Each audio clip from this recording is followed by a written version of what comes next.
Hey guys, welcome back. There should be a cutscene coming up, right? I guess I like these cutscenes because I can talk over them. um,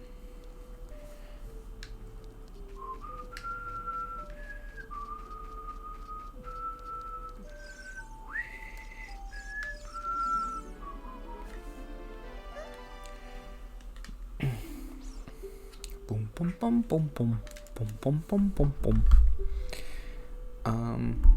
I was thinking about I guess a big influence for me doing this is obviously the Game Grumps, but they never talk about their show as much as I do. It's even weird for me to call it a show. It's not really a show. I need an intro. I've thought about that before. What would I do for an intro? If I ever did have an intro, I would want it to be really good. No offense to anybody else who has intros for their YouTube shows. I make it too big of a deal about it, but I don't want one of those stock standard intros with that you see the music's too loud with EDM music and you have this dumb logo on the screen. I don't know what I would want to do, but sometimes I think it would be nice to have an intro.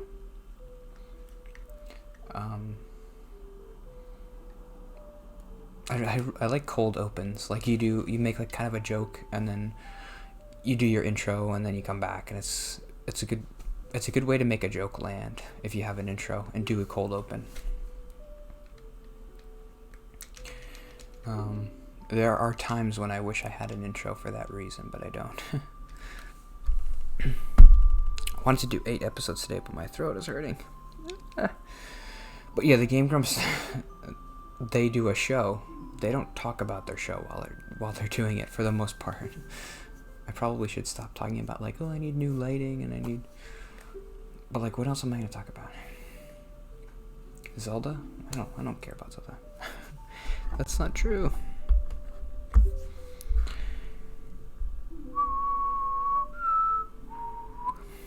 There's one thing about the book I wanted to talk about.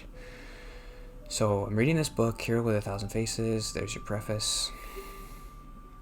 I may be totally wrong about this, but I think the book is trying to say that mythologies and stories teach us how to live our lives.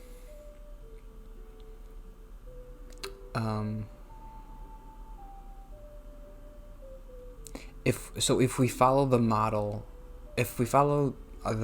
that Joseph Campbell writes in this book about whatever the things are, call to adventure, meeting with the goddess, whatever, that's how we live a life. What was your secret? Okay.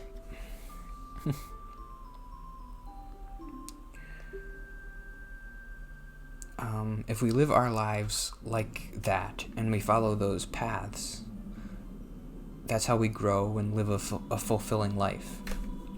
I think that's what he's trying to say, but I don't.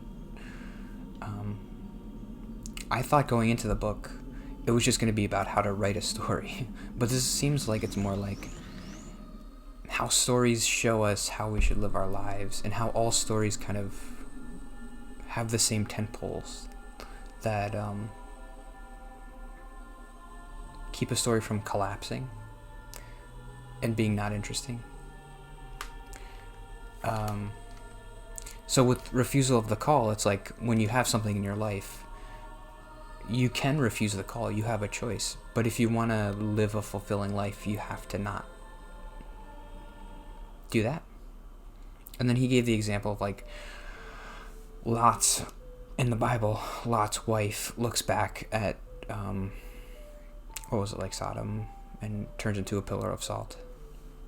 And he's don't do that. Because then you'll die. Which is really interesting because Lot's wife, her story ends at the refusal of the call. It doesn't go any further.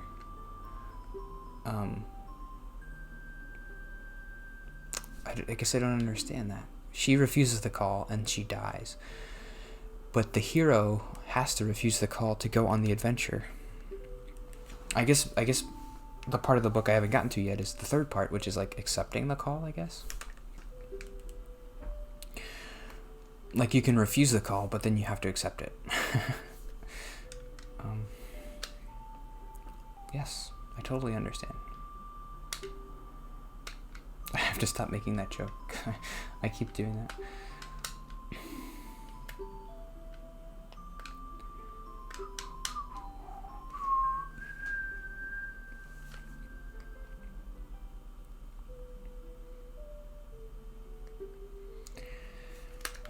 I wish the new Zelda games would like build on this mythology a little bit.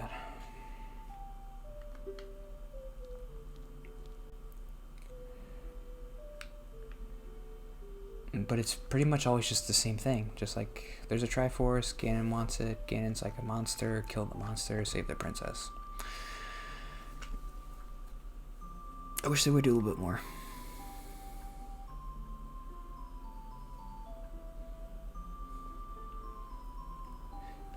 It is cool that like they introduced this idea that Ganon is like this, just a normal dude who's like, but he's special. He's a good antagonist. He has an interesting story. He's part of this Gerudo tribe who's all women, but every 1,000 years there's like a man that's born, I think.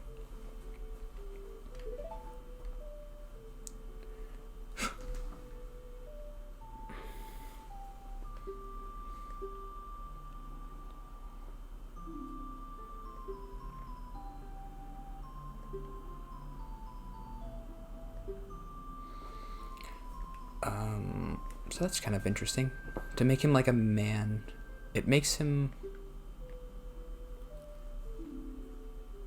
It's more interesting than him being like this, just starting out as like an all-powerful being of darkness. He's just like a dude who wants power.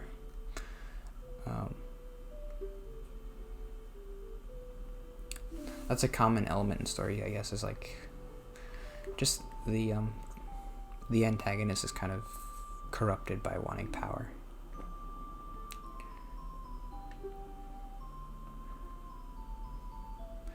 I don't believe you.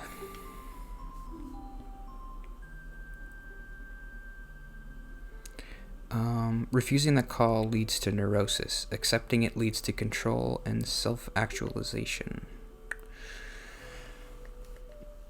So, in your life, you're supposed to accept the call, I guess, to adventure.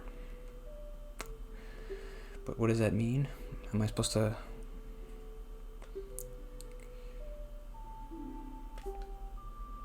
I don't know. I've never accepted a call to adventure before.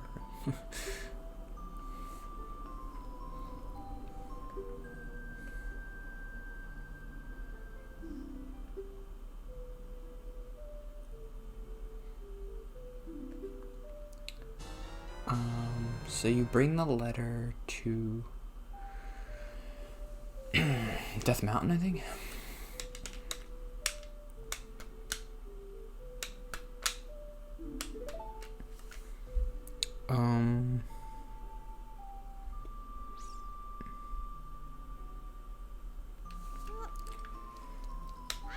I should probably not yawn.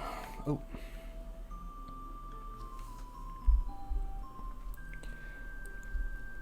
Odyssey, ESC, Odyssey. I already talked about Odyssey.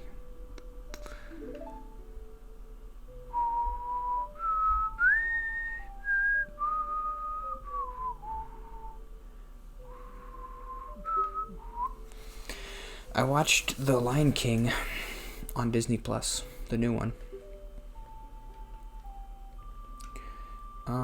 I understand why people didn't like it, because it's pretty much just a shot-for-shot remake of the original. But there was something there's something valuable about doing that. I think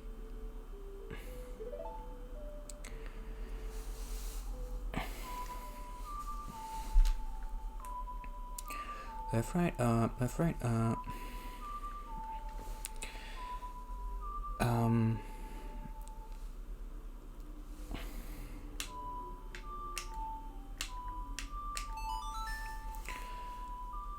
so obviously people are saying, like, in this new Lion King, it's hard to convey, like, emotion with, like, something that looks so realistic. Like, it just looks like a real bird talking, and, like, what is a real bird talking looking like? It doesn't look like anything. So when the real bird is upset, you don't see that. You hear it in his voice, but it's weird. It's just like... but when a cartoon bird talks, he can make, like, faces, like...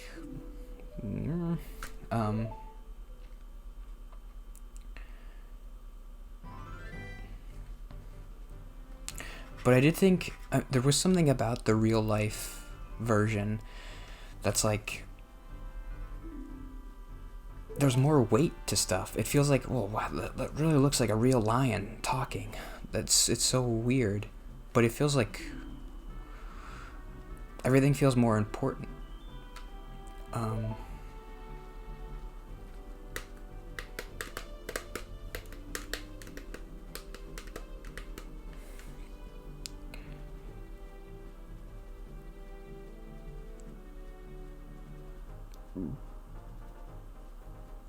So I guess hopefully Disney learns from this recent movie, and when they make future movies, like, maybe there's a way to combine the good parts of the cartoon and the good parts of the real life version and make it like you get the emotion and you also get the weight. Because sometimes when you watch cartoons, it's like kind of goofy. I don't know. I mean, Pixar movies are great and they have like weight to them.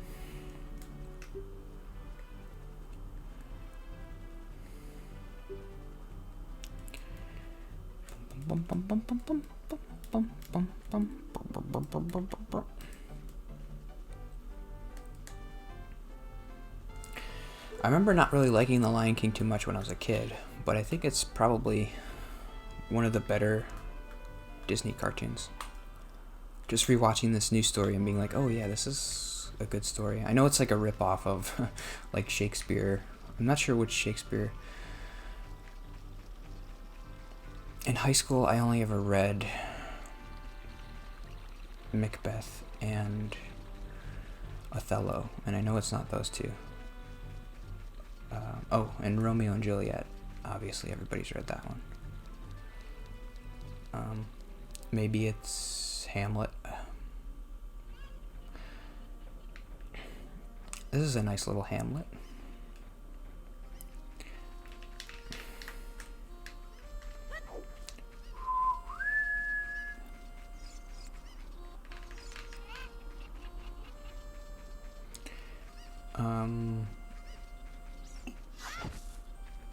I didn't realize I had this much to say about The Lion King.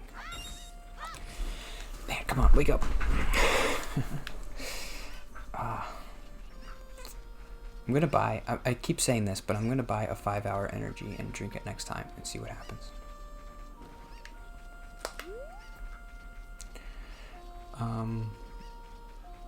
I should end it there though. I kind of forget where to go next. I think you just give the note to the guy and he's like, go ahead.